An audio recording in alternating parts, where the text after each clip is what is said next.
এক নির্বাচনে কত গুনাহ মানুষ করে জাহান্নামে যাওয়ার, এক নির্বাচন কত মানুষকে জাহান্নামে নিয়ে যেতে পারে।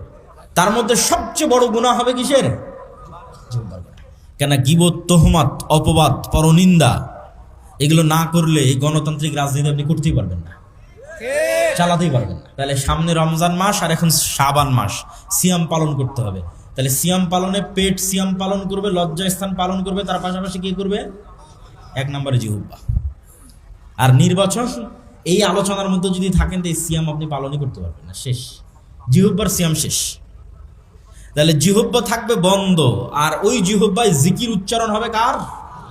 আল্লাহ সুবহানাহু ওয়া তাআলার। জিকির মানে আপনাদের এই অঞ্চলের যে জিকির সেই জিকির না। জিকির খুব উপকারী, খুব গুরুত্বপূর্ণ। সকাল সন্ধ্যার জিকির আল্লাহর খুব প্রিয়, কিন্তু জিকির হতে হবে নবীর সুন্নাত অনুযায়ী। শুধু আল্লাহ বলে কোনো জিকির পৃথিবীতে নাই, না কোরআনে না হাদিসে। জিকির হবে অর্থবহ পূর্ণাঙ্গ, দুইটা বাক্য মনে থাকলেই হবে। জিকির হবে অর্থবহ পূর্ণাঙ্গ, যার কোনো অর্থ নাই সেটার ব্যাপারে জিকির। আল্লাহু আকবার, আল্লাহ মহান, এটার অর্থ আছে, এটা পূর্ণাঙ্গ।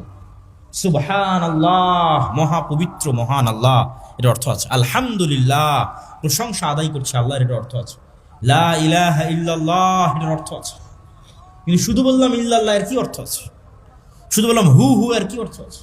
শয়তান যখন দেখে কোনো মানুষকে ইবাদত থেকে বিরত রাখতে পারছে না, তখন ও চিন্তা করে, একে তো ইবাদত থেকে বিরত রাখতে পারলাম না, কি করা যায়, কি করা যায়, চল একে দিয়ে বেদাত করায়। বুঝেননি মনে হয় আমার কথা? শয়তান যখন দেখে কোনো একটা মানুষকে সে সালাত থেকে জিকির থেকে বিরত রাখতে পারতেছে